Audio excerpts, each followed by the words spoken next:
दूसरे मुल्क भी पाकिस्तान और सऊदी अरब जैसा दिफाई मुआहिदा चाहते हैं। इस बारे मजीद कुछ कहना अभी कबल वक्त है।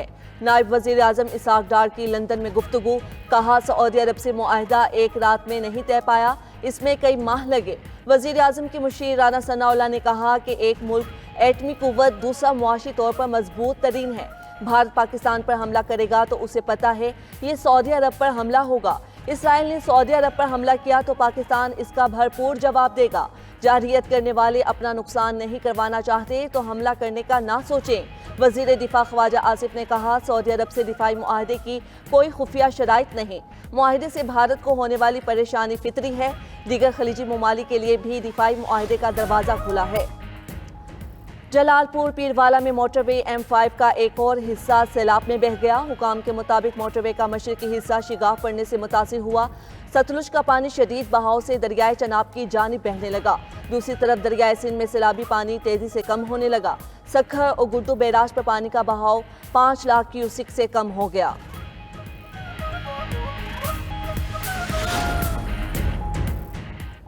अक़वाम मुत्तहिदा की सलामती काउंसिल ने ईरान पर पाबंदियां खत्म करने की करारदाद मुस्तरद कर दी। खबर एजेंसी के मुताबिक अक़वाम मुत्तहिदा की सलामती काउंसिल का ईरान पर इक़्तिसादी पाबंदियां बरकरार रखने का फैसला। पाकिस्तानी मंदूब आसिम इफ्तिखार ने कहा, ईरानी एटमी प्रोग्राम का मसला बातचीत से हल होना चाहिए। ईरान को मुज़ाकरात की कामयाबी के लिए मज़ीद मोहलत देनी चाहिए।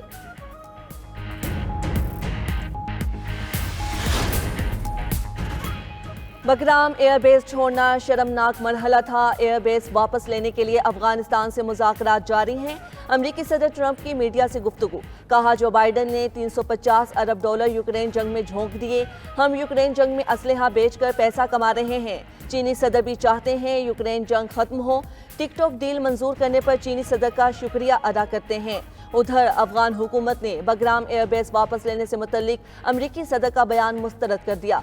कहा, तारीख गवाह है अफगानिस्तान ने अपनी सरजमीन पर कभी बैरूनी अफवाज को तस्लीम नहीं किया। वाशिंगटन में सैकड़ों अफराद का ट्रंप की पॉलिसीज के खिलाफ एहतजाज। मुजाहिरीन ने बैनर उठाकर नारे लगाए। व्हाइट हाउस के करीब मार्च। अमरीकी सेनेटर क्रिस वैन हॉलन की भी ट्रंप मुखालिफ मुजाहिरे में शिरकत।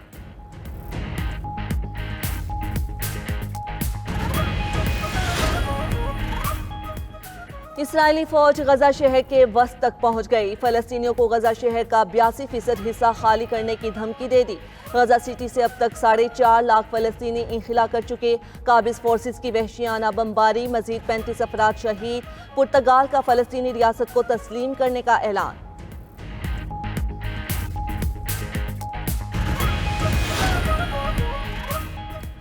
भारतीय रियासत मणिपुर में भारतीय फौजी एहलकारों पर हमला। मुसल्लह अफराद की फायरिंग से 3 भारतीय फौजी एहलकार हलाक, 4 जख्मी हो गए।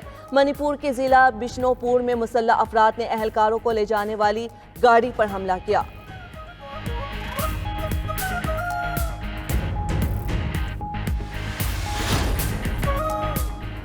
चंद घंटों की बारिश से गुजरात एक बार फिर डूब गया। मूसलाधार बारिश से शहरी इलाके ज़ेरियाब। Deputy commissioner house, DC complex, district jail, GPO में पानी जमा हो गया।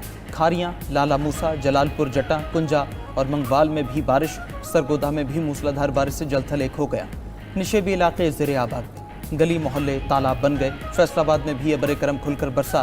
झंग रोड, शादापुली, लियाकताबाद, गुलफशां कॉलोनी, जजवाला में खूब बारिश हुई है।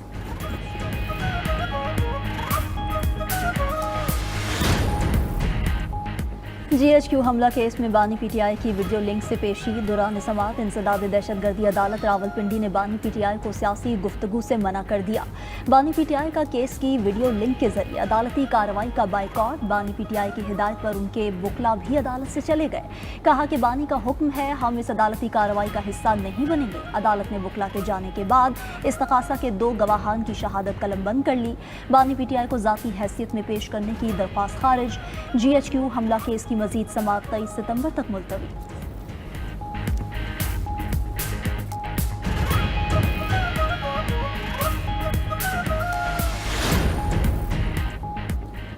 जस्टिस तारिक महमूद जहांगीरी ने काम से रोके जाने का फैसला चैलेंज कर दिया। सुप्रीम कोर्ट में हाई कोर्ट के फैसले के खिलाफ अपील दायर।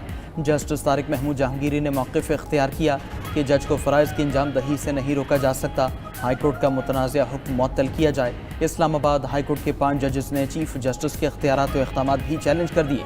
Justice Tariq Mahmood, justice Mohsin Akhtar Kayani, justice Babar Sattar, justice Saman Rifat और जस्टिस एजाज इसहाक की इनफरादी अपीलें दायर। मौक़िफ़ इख्तियार किया कि चीफ जस्टिस अपनी मंशा के मुताबिक दस्तयाब जजेस को रोस्टर से अलग नहीं कर सकते, ना ही अदालती फ़राइज़ की अंजाम दही से रोक सकते हैं।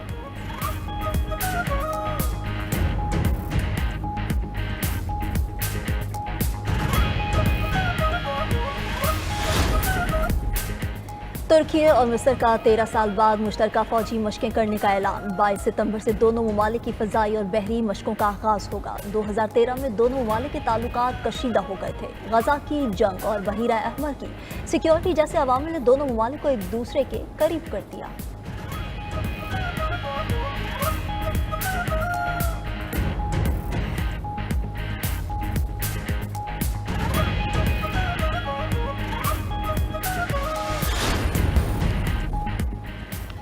यूक्रेन का रूस की एनर्जी तनसीबात पर हमले जारी रखने का ऐलान। यूक्रेनी नायब वज़ीर ख़ारजा का कहना है कि संजीदा मुज़ाकरात तक यूक्रेन ड्रोन हमले जारी रखेगा। अमरीका और यूरोपीय इत्तहादियों के साथ सिक्योरिटी मुआहिदों पर बातचीत में पेशरफ्त हुई है। सदर ट्रंप की यूक्रेन के दिफा में शमूलियत की यकीन दहानी एक अहम कदम है। रूसी मीडिया के मुताबिक रूसी वज़ीर ख़ारजा लावरोफ और अमरीकी वज़ीर ख़ारजा मार्को रूबियो के दरमियान मुलाकात तय पा गई। दोनों वज़राए ख़ारजा अक़वाम मुत्तहिदा की जनरल असम्बली के इजलास के दौरान मिलेंगे।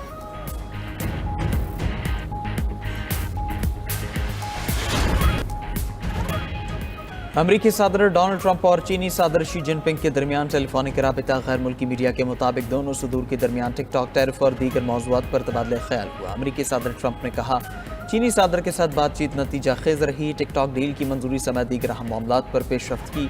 25 सितंबर को व्हाइट हाउस में तुर्क सदर की मेज़बानी करेंगे। हम तुर्किया के साथ बहुत से तिजारती और फौजी मुआहदों पर काम कर रहे हैं। दूसरी तरफ चीनी सदर ने भी ट्रंप के साथ कॉल को मुस्बत करार दिया। कहा कि ट्रंप के साथ बातचीत मुस्बत और तामीरी रही है। अमेरिका को यकतरफा महसूलात से गुरेज करना चाहिए।